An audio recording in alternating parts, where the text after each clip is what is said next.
make a start if that's all right with everybody. So tonight we're really lucky enough to have Nick Lord, Professor of Criminology at the School of Social Sciences at the University of Manchester. He's also Director of the Centre for Digital Trust and Society, which is a focal point for research that explores the aspects of trust and security in the digital world and delivers the Digital Futures research platform themed Digital Trust and Security. He's also the Director of CrimRxiv. I think that's how it's pronounced. He Yeah, researches into CrimRxiv. what is it? CrimRxiv. Maybe I need to tell you more about that actually at some Okay, point. we'll definitely do. He researches and teaches area of white collar crime and corporate crimes, financial and economic crimes, business compliance and regulation, serious and organised crimes, and criminological research. Welcome, Nick. Most appreciated for you coming. We look forward to hearing your presentation. Yeah, excuse me. Thanks, Mark. Thanks for the overview and the introduction. CrimRxiv, actually, we are thinking about changing the name because people do pronounce it incorrectly quite often. Because the RXIV is not that clear, is it? But it is archive, and it's the discipline's global repository, if you like, for open access research. So all criminologists should publish their research there. But we can talk about that another time. And so on to the presentation tonight then. And thanks for those of you who are there for coming along. Adam Edwards, in part, kind of gave away the game a little bit yesterday in his email to the group when he mentioned that I might be drawing upon materials from the ESC keynote that I gave in Bucharest back in September, and that's partly true. So what I'll speak about today partly reflects some of the arguments I made during my keynote at the European Society of Criminology annual conference in Bucharest, but it also draws upon a forthcoming book that I have with Mike Levy, which some of you in the audience will know, also at Cardiff University. And Mike and I also have an article currently under review as well, where we look at how this CR or critical realist informed what we call organizational perspective can also be useful for regulators and for intervening with white collar and corporate crimes as well.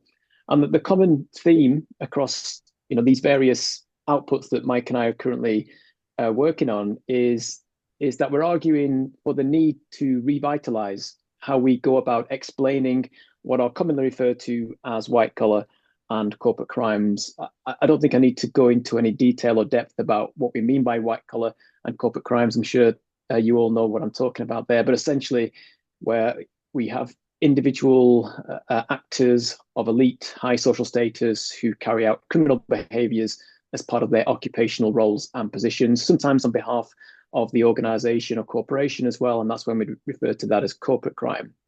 But instead, in this presentation, I'm going to focus more on how we can think about approaching explanation from a critical realist informed perspective and how that can help freshen up, if you like, how we think intellectually about these white collar and corporate crimes. So the core argument that I'll make, and that we've been making in the outputs that we're currently working on, is that we need to explore in greater depth how white collar and corporate crimes are organized, why they are organized as they are, including who gets involved in them as primary offenders, but also as facilitators, and what the real deep causal factors are, that is, the underlying structures and mechanisms that shape these organizational dynamics over time within particular contexts and under varying conditions. So I'll refer to this as an organizational perspective, as the focus is on analyzing the organization of these serious crimes, that is, the how and why they are organized in the way that they are. But it captures many more dimensions as well, not all of which I can talk about in the presentation today. But when I was putting together the slides for the presentation this evening, it occurred to me that our network has quite a varied membership in terms of our respective research areas, the different stages we're at with making sense of and applying critical realism, and also that our presentations can be viewed by many people outside of the network as well via the YouTube channel who might not be familiar at all with critical realism. So in the presentation, I've tried to include a bit of something for everyone. So I'm not sure how that'll go, but we'll see. And I think I'd also add as well that I think we're all on a critical realism journey that never ends.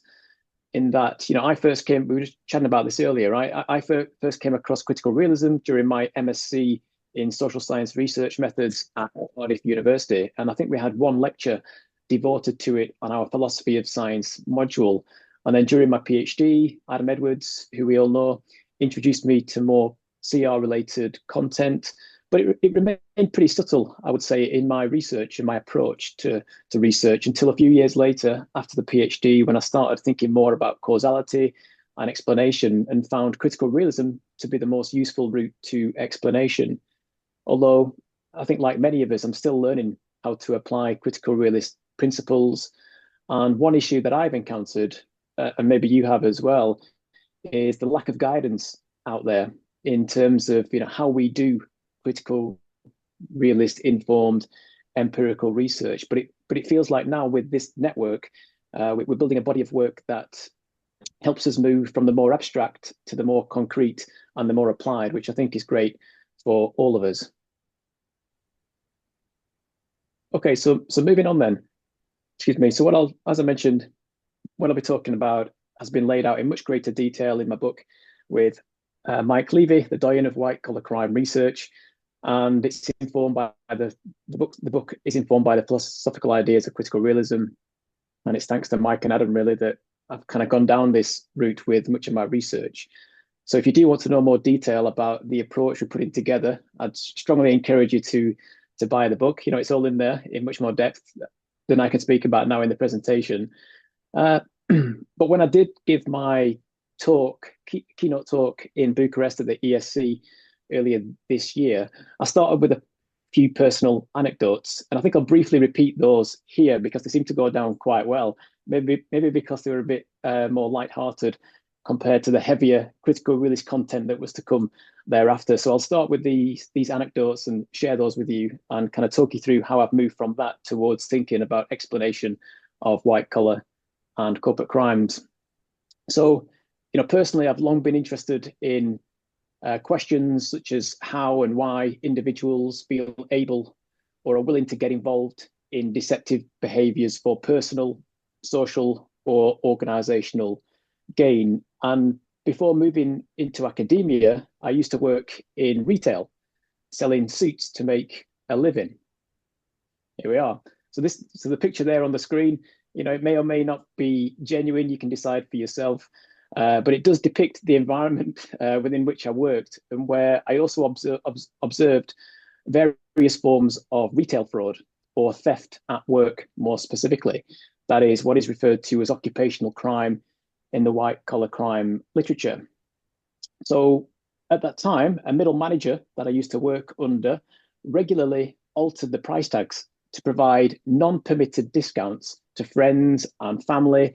And they covered this up with plausible but fraudulent paperwork. For example, justifying these discounts on the basis of the goods being faulty or having a slight stain and so on. And this was perceived as a perk of the job.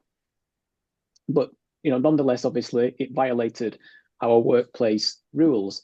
But I remember at the time being quite impressed in many ways at the self-confidence of the manager to do this so openly. It's a confidence that I myself didn't possess, and I couldn't bring myself to do it, even though the conditions were in place that were amenable to doing that. So, in those terms, we might say that whilst factors such as knowledge and motivation, a suitable target, a lack of capable guardianship were all in place, and therefore were necessary mechanisms to these kinds of frauds, they alone were not sufficient for building a fuller explanation, as the capacities and the confidence of the offender also shaped whether or not the fraud opportunity could be realized or not. So the contingencies of everyday life are important as well.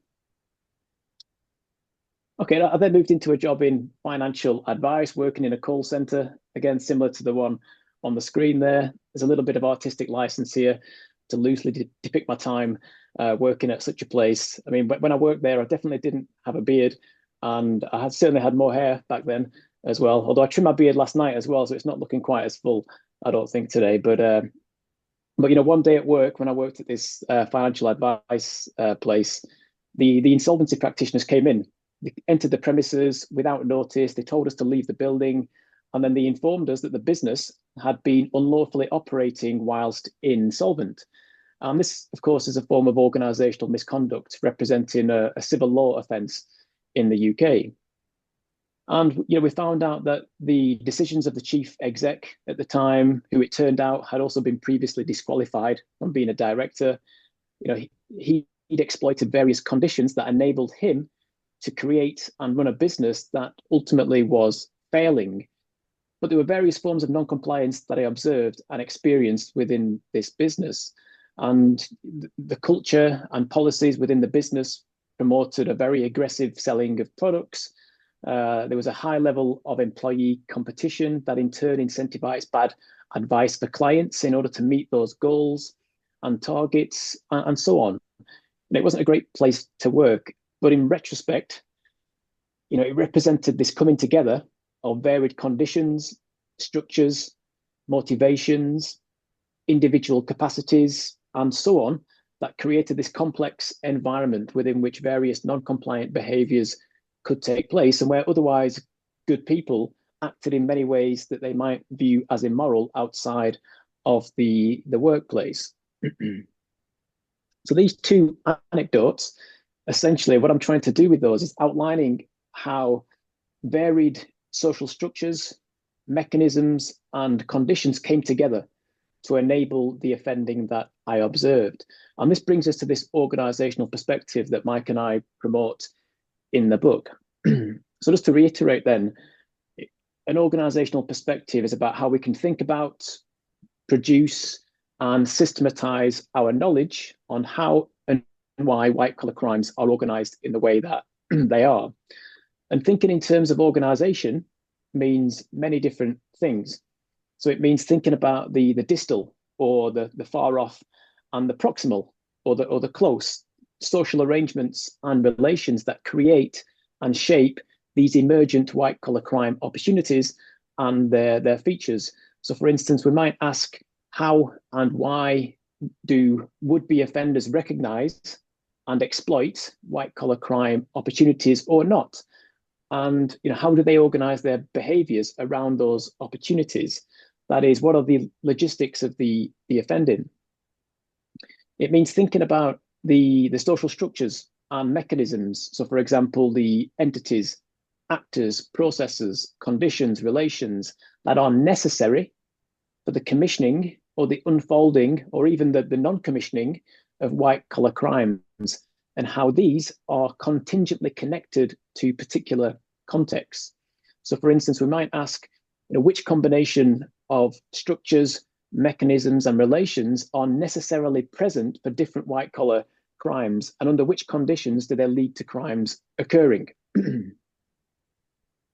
It also means thinking about the people who collaborate and connect and otherwise associate, whether more ephemerally or for longer periods, in the pursuit of their criminal goals. So for instance, we might ask, how does the presence or absence of crime networks and professional enablers known to and trusted by the willing offenders make a difference to what the crime commission looks like? It also means identifying the actual or potential skills, expertise, and abilities of these people to accomplish or maybe to resist or deflect particular behaviors that are required of them. So for instance, what kinds of certification, skill sets, knowledge, expertise do these offenders need, or do they need to recruit if they're not in their network, in order to organize different kinds of white-collar crimes? And how difficult is it to put this into place? We can also ask how difficult or how they go about neutralizing law enforcement or other forms of credible oversight as well, whether it's by technical skill, including cyber knowledge, by corruption, legal arbitrage, and so on. It means thinking about the human, social, cultural, and material antecedents and capacities that enable white-collar crimes to flourish or fade, such as the craft or the personality of the individuals who are involved, the social conventions that dictate certain ways of thinking, feeling, and behaving, or what we refer to as absent guardianship.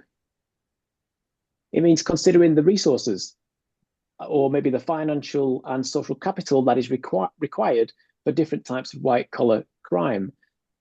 You know, how are the funds for crimes acquired and used without raising suspicion from their peers or from other responsibilized internal and external professionals? Or what are the running costs that emerge during the crimes, and how do they vary over time and space?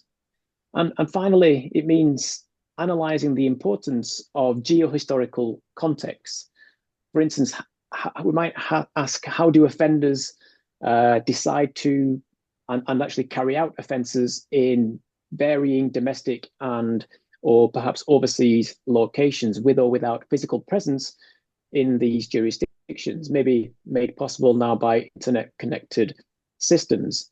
And also, how does context determine the substance of how the crimes are organized?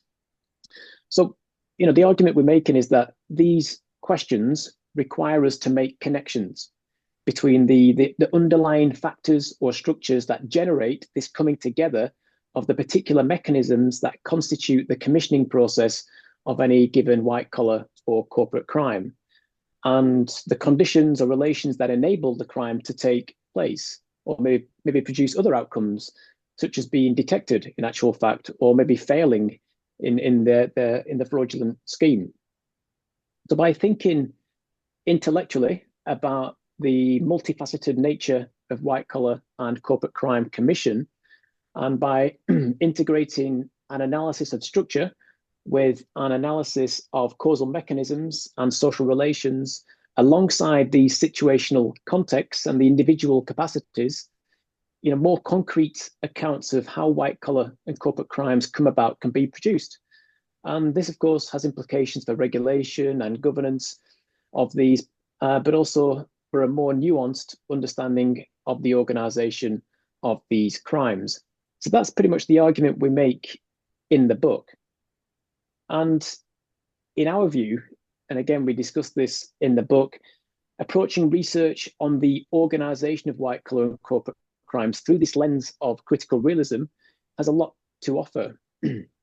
But I think before I go into more detail about that, it's perhaps useful to revisit some of the foundational ideas that underpin an agenda like this, especially for people who might be new to critical realism. So for critical realists, the social world is layered, it's complex, it's an open system, and the critical realist approach suggests that reality is stratified into three domains, as you can see there on the screen. So it's the real, the actual, and the empirical. So we can distinguish between the real, where there exist structures that have properties that can in turn activate mechanisms that can affect other structures, the actual, where the events and their effects have been caused, and then the empirical, where actual events and effects can be or have been observed and experienced. So the key issue here is that by embracing the multifaceted nature of, in this case, white collar and corporate crimes, and by integrating this analysis of structure with an analysis of causal mechanisms and social relations alongside situational contexts and individual capacities, you know, how we understand white collar and corporate crimes can in turn go beyond more superficial accounts that perhaps focus only on the empirical level, that is based only on observable events. For instance, you know, we can ask questions about what is contingent and about what is necessary, and about the interactions between these, that is the contingent necessity of relations. And doing this helps us move beyond describing relevant factors with causal potential to actually explaining how and why certain factors contributed to any given case of white collar crime occurring. And by foregrounding complexity in this way, we therefore avoid this temptation of overly reductionist or perhaps overly simplistic accounts of causality. You know, A leads to B, because this does defy these contingencies of everyday life, as I mentioned, or the seduction perhaps of attempting to create general theories and universal laws of offending. So in turn, by approaching research through this lens, we gain concrete insights into actual occurrences of white collar crimes, generated by structures and mechanisms in the real, and we don't limit our focus to the observable and experienced events in the domain of the empirical only. But of course, we can use those observed and experienced events to identify the underlying structures and the mechanisms that give rise to them.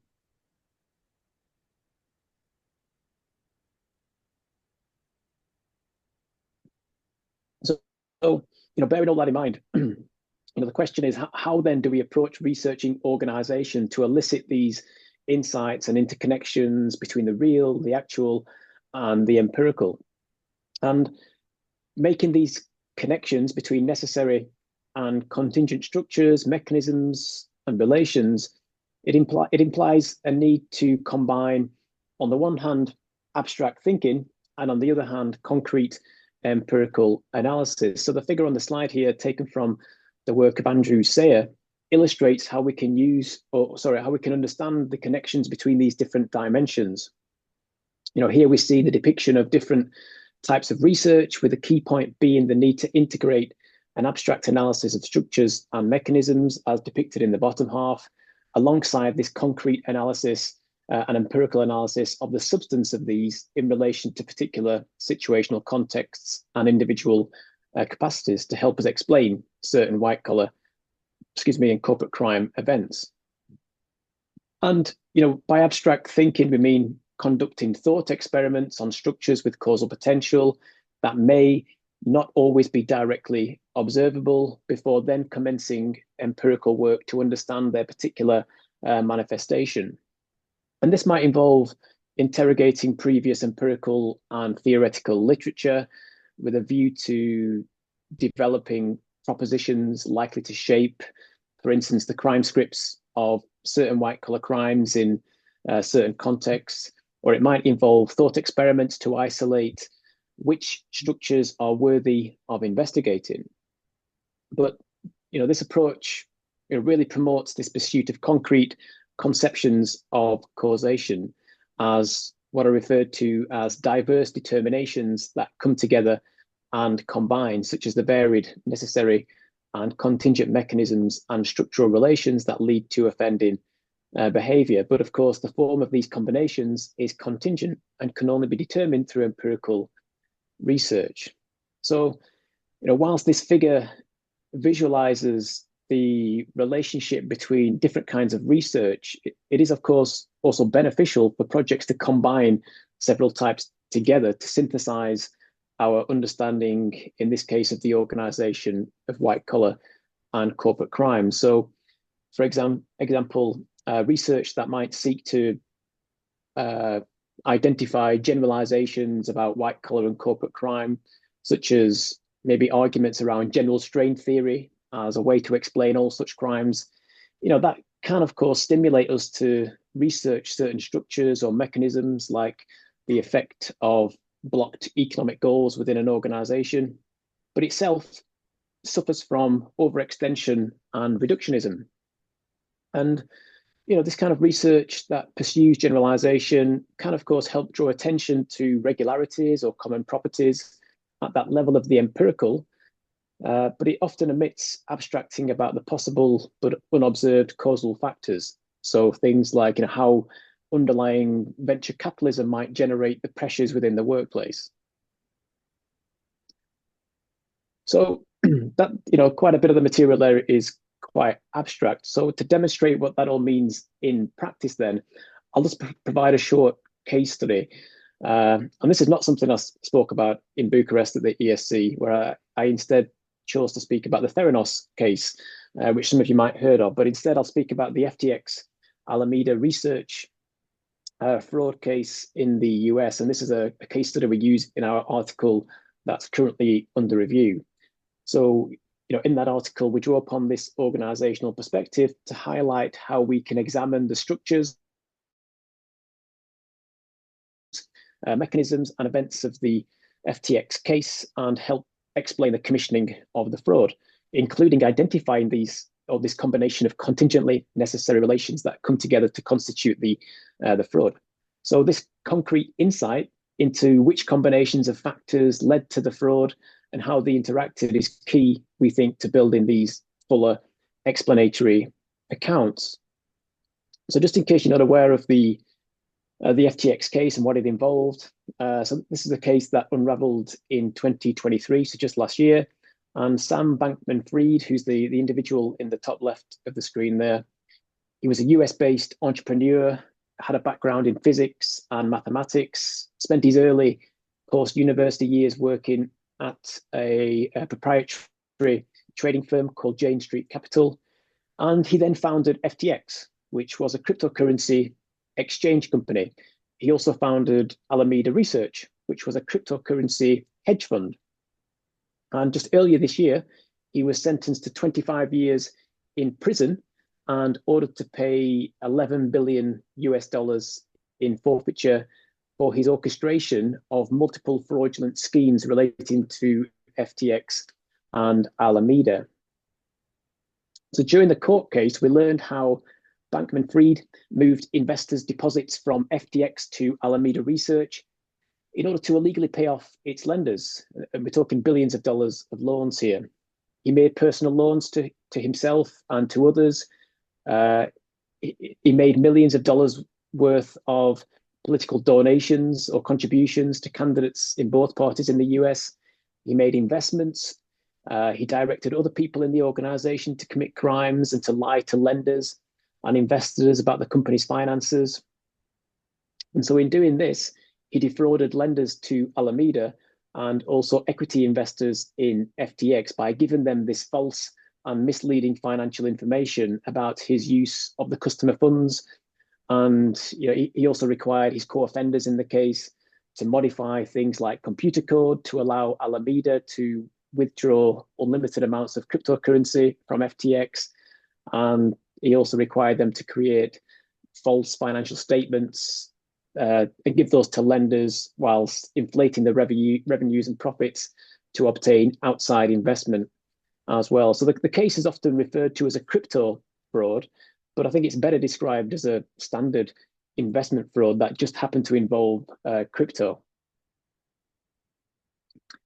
So moving towards the analysis then of these structures and relations.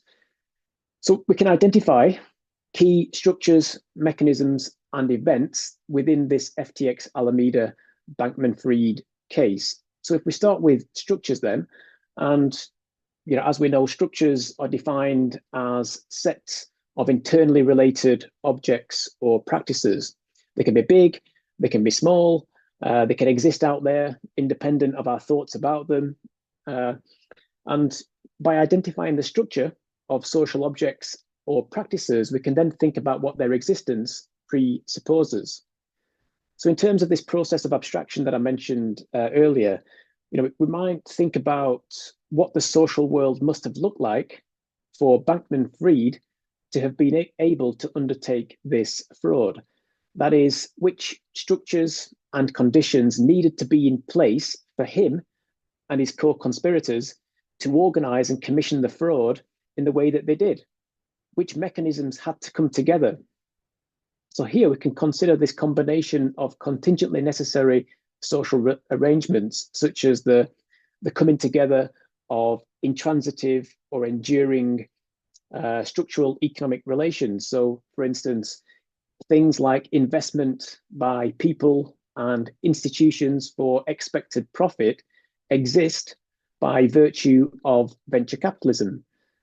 There's an enduring structure there, as we see also with features of US-style market capitalism, where deregulation, aspirational individualist cultures of risk-taking for gain exist, and so on. And then alongside these structures, contingent market conditions, including the absence of auditing of private companies, an increasing reliance on digital economies for investment activities, market volatility, evolving opportunity structures, such as the way in which new digital tech is amenable to younger entrepreneurs. We saw lax independent internal and external governance, non-transparent beneficial ownership, and so on. So this combination of these relations created the conditions of possibility for this fraud of this type to occur. And with these various structures in mind then, we might abstract which of these we consider to be of most significance, with a view to then reviewing and refining these abstractions if our concrete research suggests we were wrong. And then we can start by developing the building blocks of, in this case, the FTX case analysis. So the figure on this slide outlines the components of one FTX Bankman-Fried structure. And the idea is that it illustrates how structures consist of both large and small social and non-social objects, such as the connections between, as I mentioned, US venture capitalism, which is a large structure, and then the CEO company internal relation, which might be viewed as a small structure. And then drawing attention to the contingent background of Bankman-Fried. So the key point here is that there are necessary internal relations that make up these structures. For example, investment exists by virtue of venture capitalism, as well as the more contingent external relations to these structures, in that the occupant of the structure is contingent. That is, who the chief exec of FTX or any other crypto exchange company varies depending on the context. In this case, it was Bankman-Fried and his individual biography who occupied the structure. So in the analysis, we might refer to this as structure one, or S1. And we can then begin to think about the connections between building blocks, that is, with other structures. So this figure on the screen identifies other, but definitely not all, structures that shape the conditions within which Bankman-Fried could pursue these fraudulent activities. So, for example, we might also argue that the combination of venture capitalism, structure one or S1, the absence of auditing requirements of private companies, we could refer to that as structure two or S2, and the trading of cryptocurrencies as investments, that is, treating them as investments instead of being used for currency and purchases, S3, alongside this increasingly digital economies, S4. So this combination of these structures generated mechanisms and conditions that were conducive to frauds of this type. And as with the previous slide, although these structures are present, they will be context specific.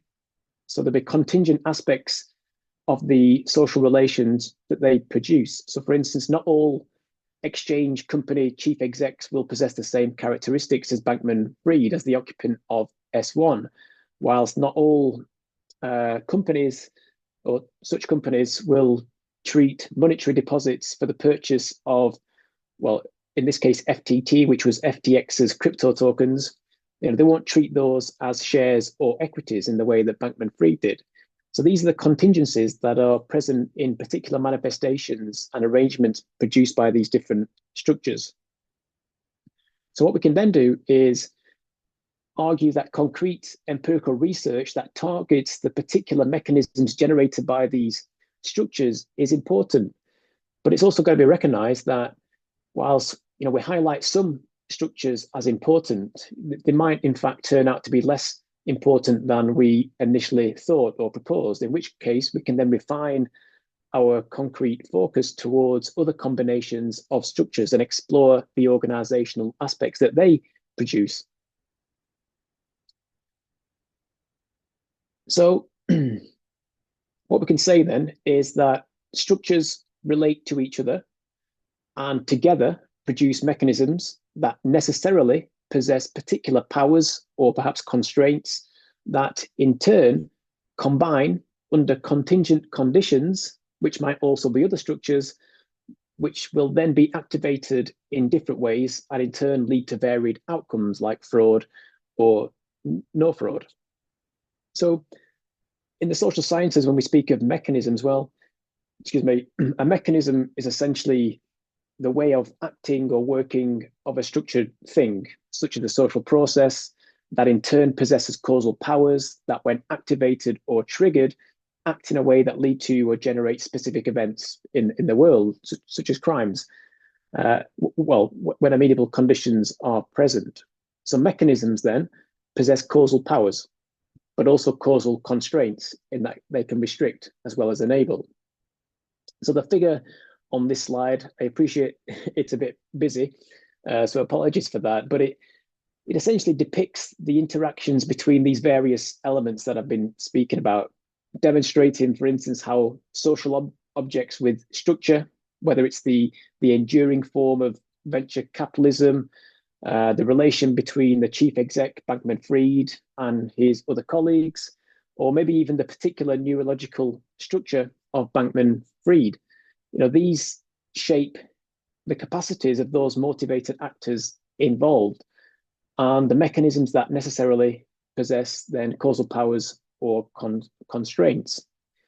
So in the book, we explore what we refer to as capacities to capture things like the actual and potential abilities for something to unfold, or the structures and processes that contain these potentialities. And in the book, we break this down into human, social, material, and cultural capacities, as you can see in the grey box. But I can't talk in depth here, I don't think, about all these. So I'll just mention one or perhaps two of those. And you can read more about the rest in the book. So starting then with human capacities, what we mean by that is how social actors think, behave, and feel. So the cognitive, the affective, the behavioral dimensions of humans.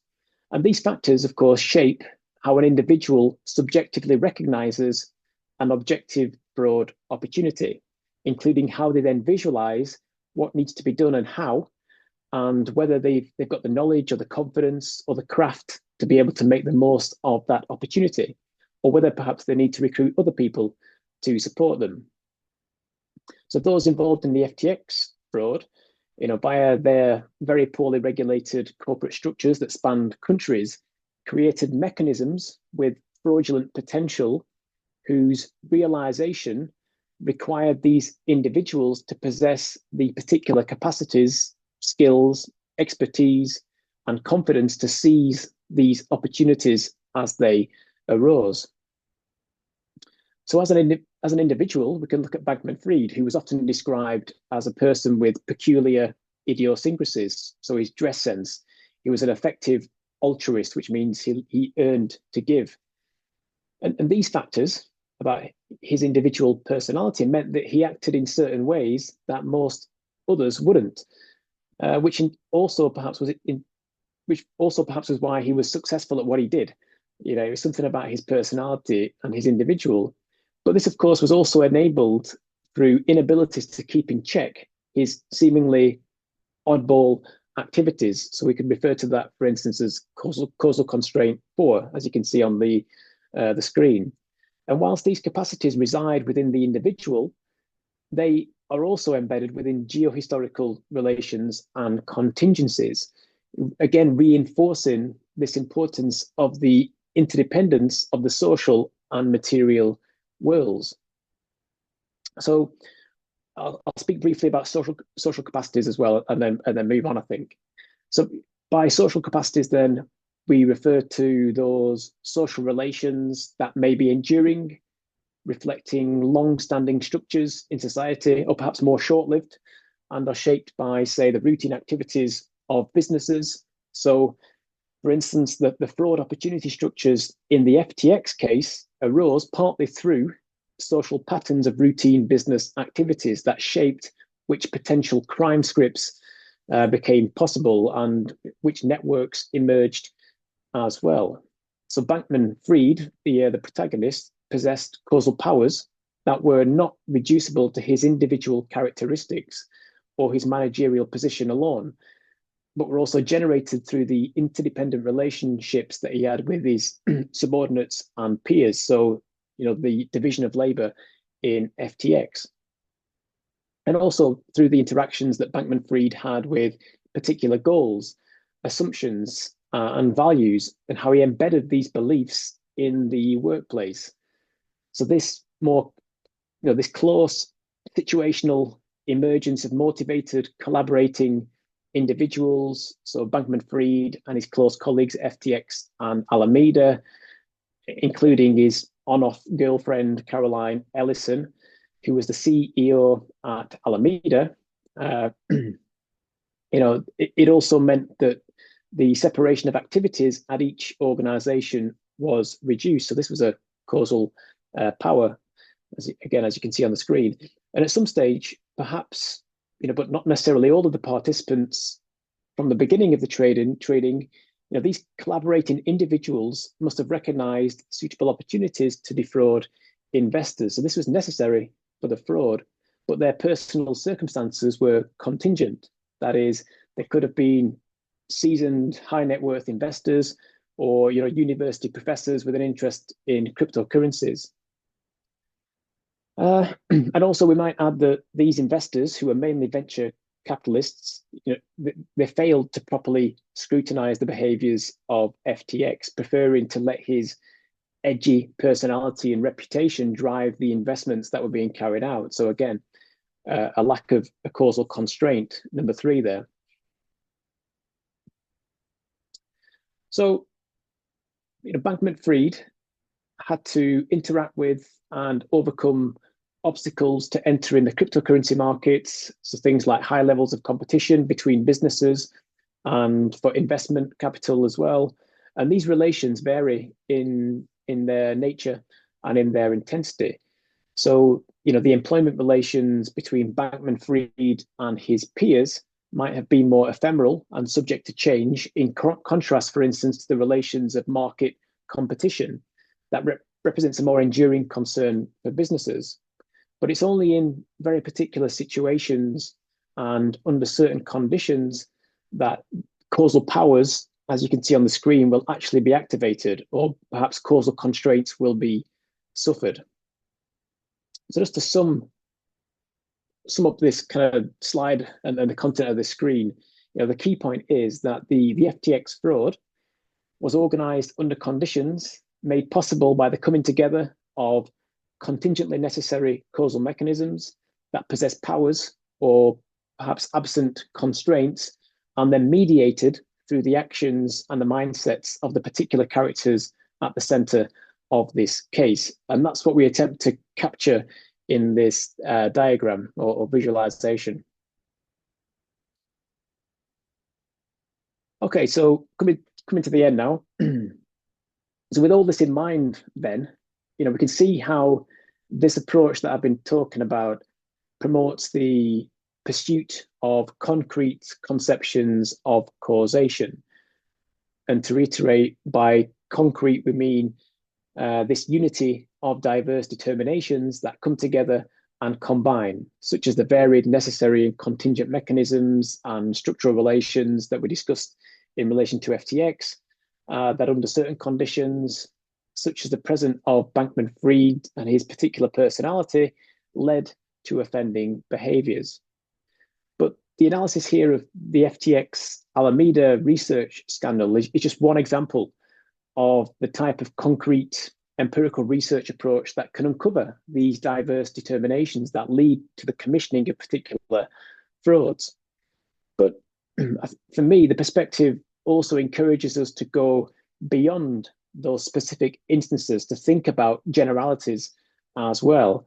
So, for example, the following stage of research should then involve building theory on the contingently necessary relations that exist in any specific case, like FTX, but then to compare and contrast these to other such concrete case studies of frauds that fall within the same cluster of violations. So we might, for instance, look at all crypto scams or investment frauds using new technologies.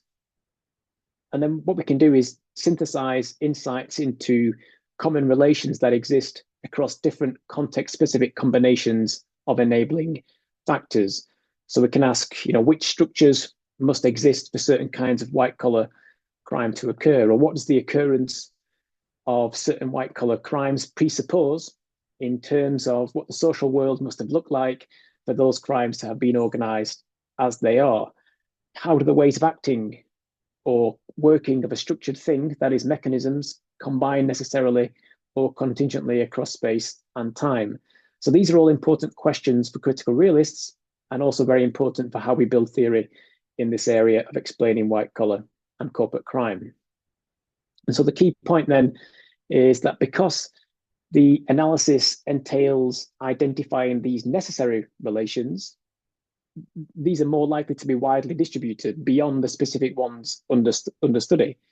But how widely they are applicable can only, of course, be determined through extended empirical research. And, as Sayer has argued, you can see in the quote on the screen there, in abstracting from the particular contingencies that co-determine particular concrete objects, like in this case, a corporate violation, they are likely to produce a conception characterized by generality. So I think we can state that where certain necessary relations are present, there's causal potential. And where there's a coming together of these necessary relations in combination with amenable contingent conditions, there's a tendency for similar outcomes, in this case, further frauds to take place.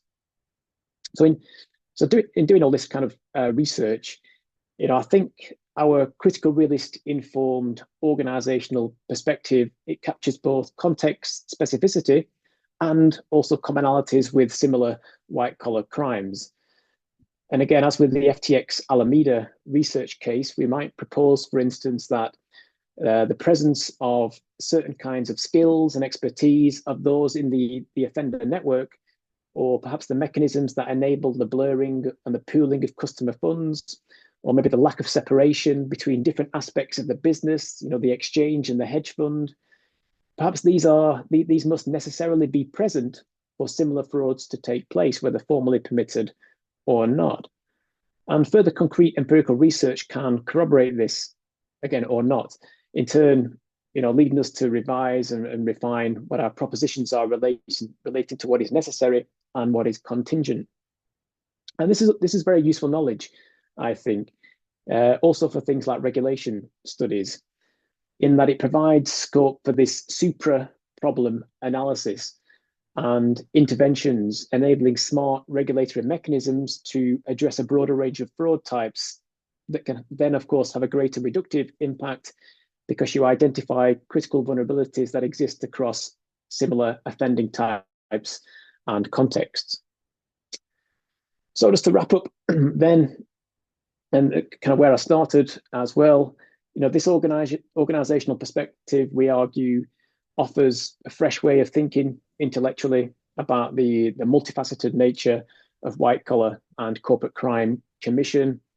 It integrates an analysis of structure with an analysis of causal mechanisms and social relations alongside recognition of the situational context and individual capacities to help us explain how and why white collar and corporate crimes take place. And in the book, we unashamedly make the case for foregrounding complexity and the multifaceted factors that do, of course, shape white collar and corporate offending, to encourage us to also think about the variation in the nature, the organization, and perhaps levels of offending across different contexts and cultures over time. So, we think the approach is also suitable for comparative research, where we look to identify the necessary conditions of white collar crimes, whilst simultaneously articulating perhaps the importance of particular geohistorical contexts. So just to conclude then, thinking in terms of organization is, we think it's more than semantics. It has implications for how we build theory on white collar and corporate crimes, for how we develop convincing explanatory accounts of white collar and corporate crimes and the associated behaviors, and also for how we contribute to operational and policy discourse by enabling those people who are motivated to control these bad behaviors to do so with a much keener appreciation of the likely effect of their interventions. So I'll leave it there. So thanks for listening and happy to take any questions. Thank you, Nick. Have we got any questions from our audience?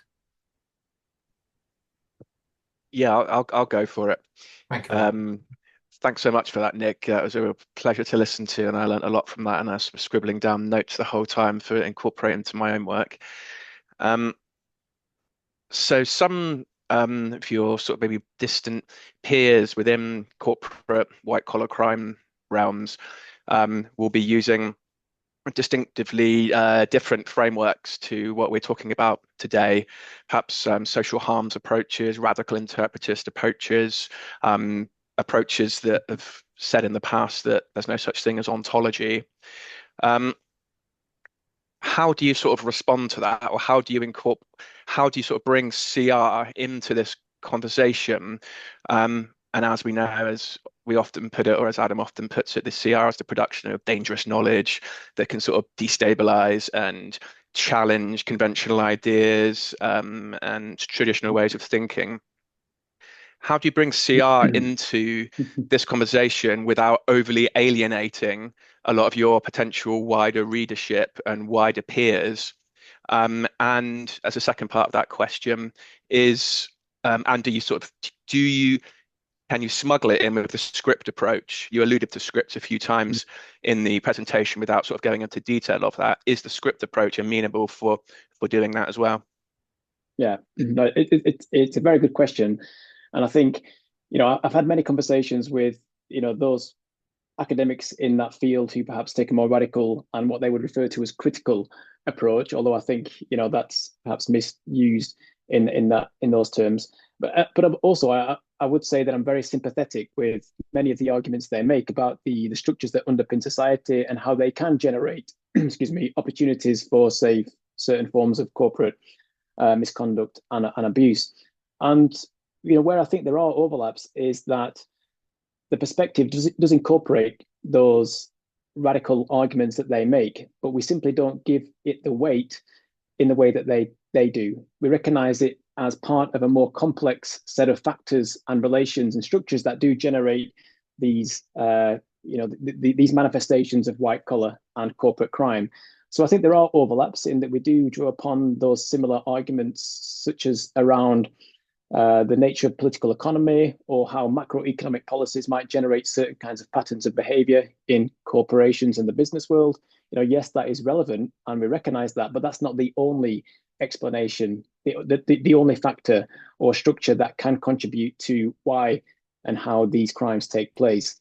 And I think when I do have these conversations with critical criminologists and so on, I think where the argument often falls down is the lack of recognition of variation across different contexts and jurisdictions. So we do see variations in levels of offending or in how corporations organize their activities in different jurisdictions where the context is different. And that's not recognized. But if we reduce all our explanations to, say, one or two core arguments around political economy, then that's not sufficient to fully explain or properly explain how and why the crimes are organized in those ways. But I think everyone is interested in understanding the logistical aspects of criminal behavior. That is, how are they carried out, and which factors must come together, what scenes constitute the criminal process. So, yeah, I mean, that's something that we draw upon quite heavily in the book, Script Analysis. We have a chapter on scripts, and the argument there is that script analysis provides an incredibly useful framework for analyzing or deconstructing the crime commission process. And that has to be a fundamental aspect to any criminological research that is keen to better understand and explain or intervene with harms or criminal behaviors, in that you have to understand the character of the problem before you can design a suitable response to it. So even people from or academics with a more critical and radical edge do need to understand the underlying constitution of the behaviors they're interested in dealing with. So yeah, script analysis, I think, can be a good point of crossover for helping us understand the logistics and the networks of offending. That's brilliant. Thank you.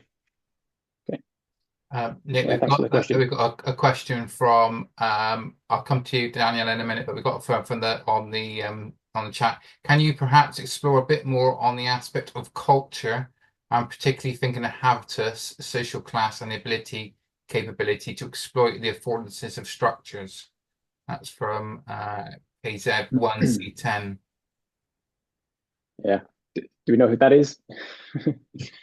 Yeah, so in the book, again, we do talk a bit about culture, but the question is, what is culture and what do we mean by that? I think it's quite an overused term in social science and criminology, where there's some kind of expectation or belief that we think, yeah, thanks, Karin, about what it actually means. You know, if we think about the white collar and corporate crime literature going back to the early days of, say, Edwin Sutherland, who coined the term white collar crime, then he might define, well, he never explained this, but he might have defined culture in terms of the differential association of individuals in the workplace. That is the symbolic interactions, the intensity of those interactions, the duration of bad interactions with other people where certain behaviors are learned. So, you know, he might refer to that in terms of those interactions between individuals in the workplace, and how perhaps certain individuals of different kind of status within those organizations are able to impute their values, their assumptions, their norms onto the values of others is very interesting. And I think perhaps that what you're partly referring to. And of course, in organizations, in corporations, then we do see how these values, these norms, assumptions emerge, and people often buy into those ways of behaving and believing and feeling inside an organization, which perhaps are distinct to how they would feel, behave, and act outside of the organization. So there's something about the organizational context that can produce a culture, however we define that, in which people act in different ways than they would not do otherwise. And yet, habitus feeds into that, I think. Sorry, just looking at the question, but hopefully that kind of partly addresses that. But I'm looking at other, so we've currently got a few other books coming out next year, look at organizational culture more specifically. So I have a book coming out with a regulatory governance scholar, Benjamin Van Roy, where we do look at some of the key mechanisms and processes that are common across organizations where we've identified bad behaviors. So cases like Wells Fargo frauds, the VW emission scandal, Theranos and the blood scandal, and so on, and argue that there are certain common factors or mechanisms that reflect the cultures of organizations into which individuals are socialized. We then recognize how corporations institutionalize certain ways of behaving, and also provide the rationalizations for individuals to justify why they do what they do as part of these cultures. So things like unrealistic goals being one. How is it that organizations can institutionalize certain goals that are unrealistic as part of an organization and expect employees to meet those? Well, often we find that individuals would in turn innovate and pursue creative alternatives to reach those goals, like fraud. We might see processes like the silencing of employees in an organization. So why do people stay quiet when they encounter criminal activities or non-compliance in their organization? Well, it's because these cultures have been created, and it's difficult to speak up when you're coming up against other reputable, well-respected individuals of high status in your organization. So again, habitus feeds into that. So we are looking at those aspects as well. So I've kind of whiffed on a bit there for that question, so I'll perhaps stop at that point. Thank you, Nick. Daniela, you had a question. I did, yes. Thanks, Nicholas, for the presentation. I really enjoyed it. And the first thing that came to mind when listening to you is that white-collar criminals are actually critical realists, right? Not only are they aware of the structures and mechanisms and the contingencies to make them work to their advantage, but they really capitalize on that. But the question I had was, where in that list of 7 elements that you look at in your conceptual model, where do the motivational elements, particularly moral or amoral motivation elements, fit in? Where would you assign them? I know that's not something that you looked at specifically, or it didn't sound like it, but yeah. Yeah, so we do touch upon that slightly in the book as well. So it would fit in with that human capacities aspect that we talk about in one of the chapters that we call capacities. And in terms of human capacities, we think about the nature of the individual and their motivations. We don't go too much into detail about, say, rational choice and that kind of theorizing, I think partly because we find that approach to explaining criminal behavior to be quite mundane and actually offers very little in terms of the explanatory power that theories of rational choice have. But we do think about choice in there, and which factors determine or drive the choice that individuals make within these organizations or as part of their occupational practice, and what motivates them to choose to engage with certain kinds of opportunities. So we think about the individual level, going right down to the personality, the craft, the confidence of individuals, and even have some discussion around the neurological factors that perhaps shape why certain individuals might be motivated in certain ways to engage with certain opportunities.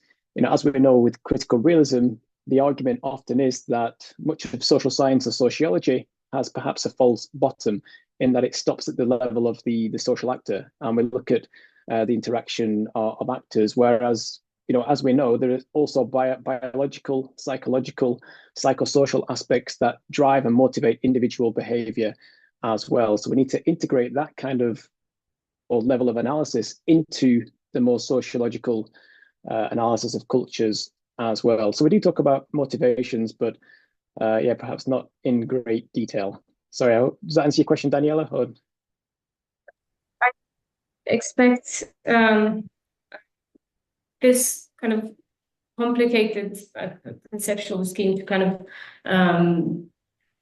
really go into every detail, but I think that's one of the challenges that I've been encountering.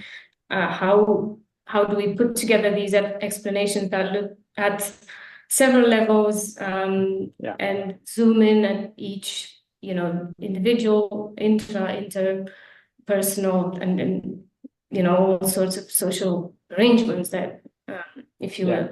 So I think the way you've went about this challenge is quite neat, because your explanation is quite almost all encompassing. It's just that you need to I suppose if you want more in-depth knowledge, you will have to go and explore each dimension on its own. I think, and when you think about some of the structures, the mechanisms, the conditions that I spoke about in the in the presentation, these in their own way could motivate individuals to act in certain ways or influence them. But I think a fundamental question with research on motivations, and this goes for all sociological or social scientific or criminological research in this area, is to properly understand the motivations of individuals. You have to be able to speak to them and understand what it is that, say, drove their behaviors at the time.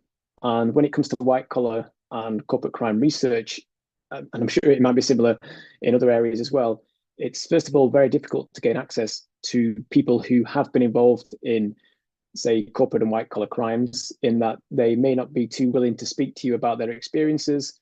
And if you can gain access to them, it's often quite difficult to disentangle a post hoc rationalization from an actual motivation, if that makes sense, in that over time, they construct certain rationalizations or neutralizations as to why they were motivated to engage in certain kinds of behaviors that are perhaps self-deceptive, and allow them to make sense of or make peace with what they did.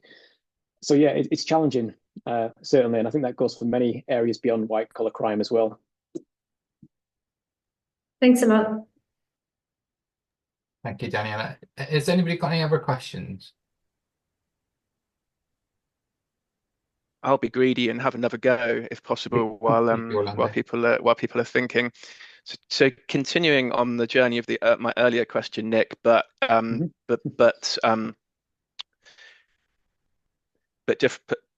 different question. So we talked about venture capitalists, deregulation in your data and in the talk. Is there a reason why, and you may have argued this previously in your older publications, is there a reason why you particularly work within white collar and corporate crime rather than state corporate crime? Because I'm thinking like the work of the US classical authors of Kramer and Michalowski.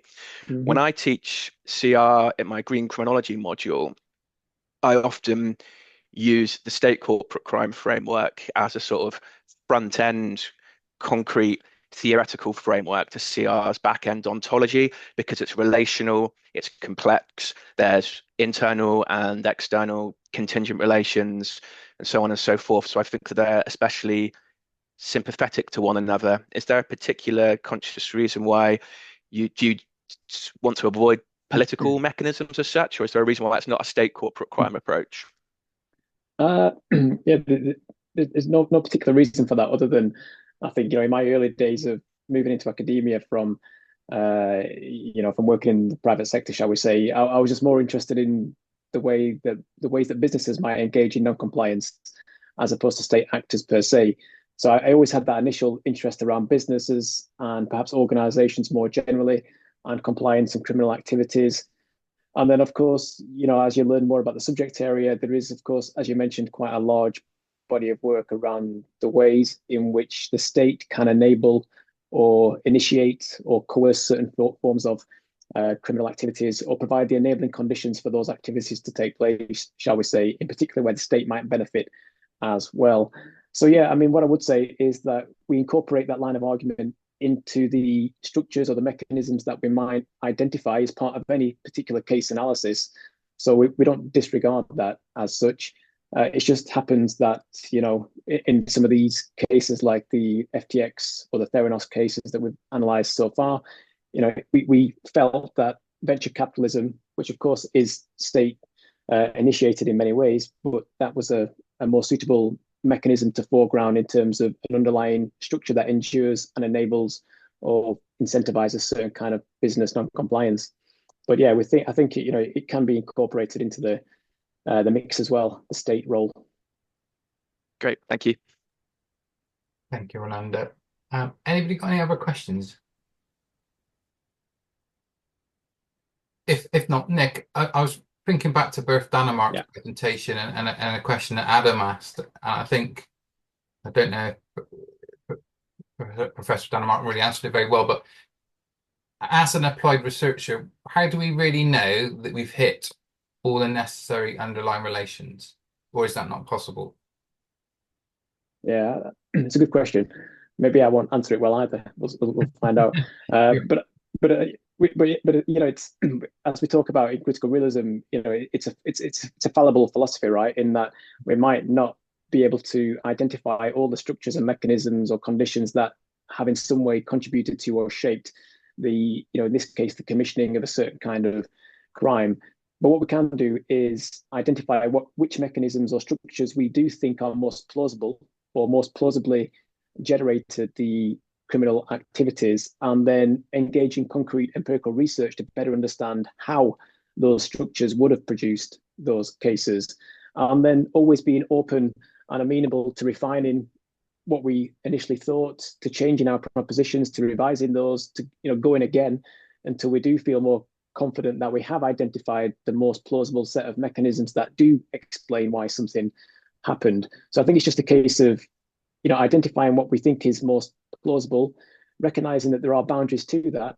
And I think one issue that I encounter with this kind of research, where we do foreground complexity, is that it can generate such a diverse and large set of potential mechanisms and structures that do in some way influence any given coming together of mechanisms, right? It can be very vast and complex, and it's quite difficult to manage that large scope. So we have to be selective at some point, and that's based on our informed judgment, our understanding of the literature, about prior theory, other empirical studies that have identified or drawn our attention to certain structures and mechanisms, and then exploring them in more depth. So to, as Andrew Sayers argued, to produce knowledge that is more practically adequate as opposed to true, if that makes sense. So we can produce the best understanding that we can of a certain issue or topic, and then carry out the empirical research to test and corroborate that or not. And if we do find that it doesn't hold true in other, say, context, then we can refine and go again. So it's a continual process of the production of knowledge. Thank you, Nick. Jane, you've got a question. Yeah, thank you, Nick. It's great to see this presentation again with the different. It's a bit different, yeah. Yeah, thank you.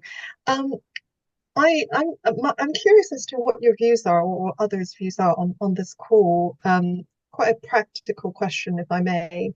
Um, I'm struggling with this concept of empirical research itself, and what is directly sensible that we can observe. And it's interesting to see kind of the critical realist approach, breaking it down between, structures, mechanisms, and phenomenon. When you are going about your work, Nick, and empirical research, how do you decouple or disassociate between evidence and observations that perhaps belong to a phenomenon versus that may be a feature of structure? So I'm curious as to how we go about differentiating that, and not confuse for ourselves that when we observe something, that it is an observation that is a feature of a phenomenon rather than a feature of the underlying structure itself. I'm just curious as to what your thoughts are on that. It's a very good question. I'm sure other people will have thoughts on that as well. And at the start of the presentation, I'm not sure if you were there at that point, Jane, but we were making the point that, certainly in terms of my critical realist journey, if you like, I often felt that there wasn't enough out there that helped us with those kinds of questions in terms of how we take some of the very abstract theoretical philosophical arguments of critical realism and apply them in terms of empirical research. It looks very nice on paper, and it makes sense on paper when we read what we need to do, but actually having examples of it being applied is, I think, really useful in terms of new researchers to the field of critical realism and so on. But yeah, it's a really good question, I think, in terms of how we can determine or recognize whether or not any particular empirical component that we've observed during the research relates to a structure or a mechanism or a condition or something else.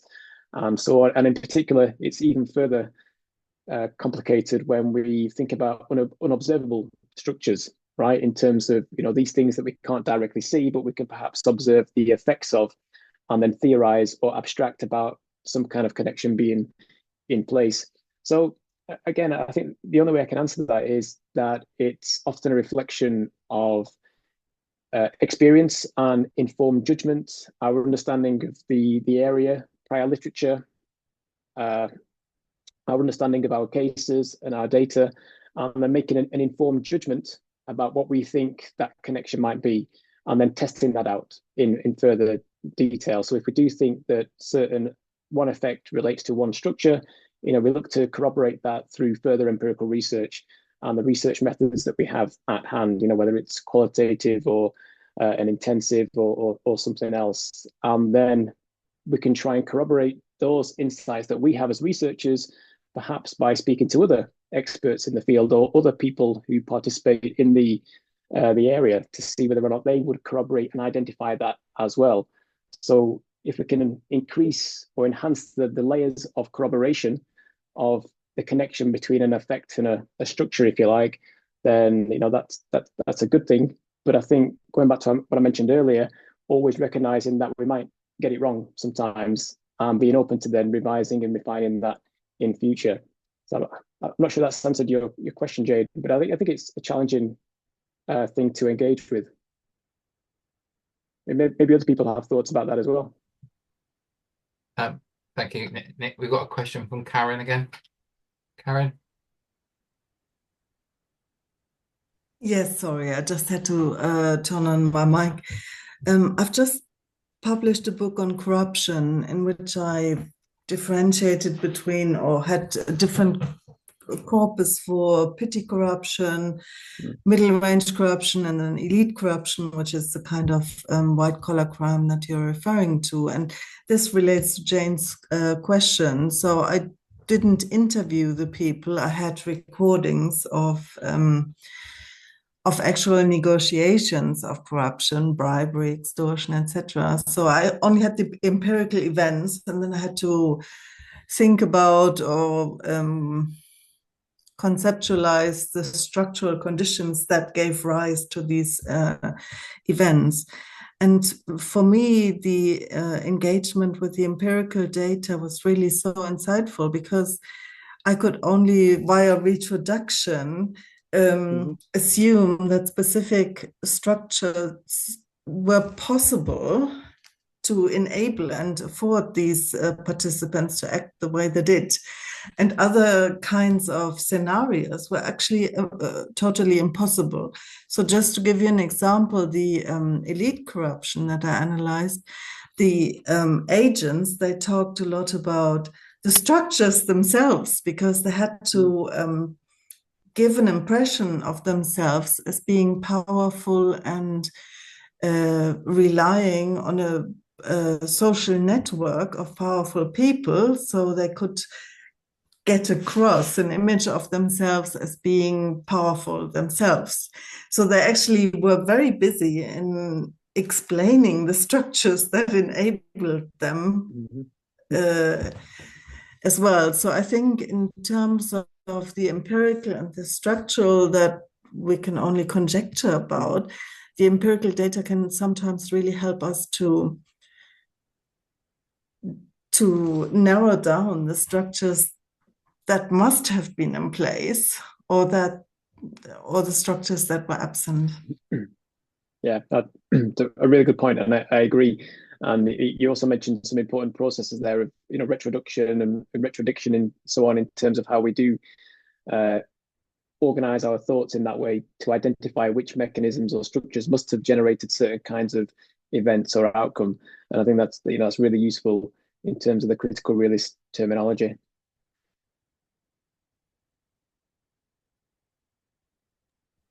Thank you, Nick. So this might be repeating what's already just been said, but going back to Jane's interesting question, I think that if we say that a lot of us, or some of us in this call, might be a sort of taking the Sayer approach to critical realism, maybe phase one, or however we want to put it, the Cardiff School, or these different titles that we might have, then we're thinking about the internal relations, the essential elements of the unitive analysis or phenomenon that we're interested in.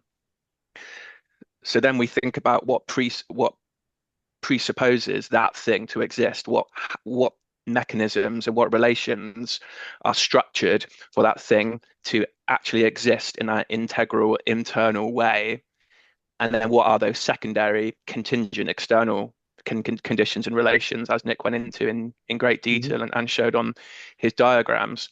So that's a lot of the ways I'll do thought experiments around particular research problems, what must exist and what conditions presuppose this particular phenomenon or factor or problematization to exist in this particular way. When we take away those building blocks, can it still exist? And if it can, then that's the internal relation. A lot of the time that we'll use a sort of routine activity approach and then add the social relational structure approach or wider macro conditions to it. And if we take away enough of those elements through retroduction, then perhaps they become contingent conditions, and there's more secondary, essential, non-essential, but still important for guiding, enabling, constraining, triggering the issue that we're thinking about.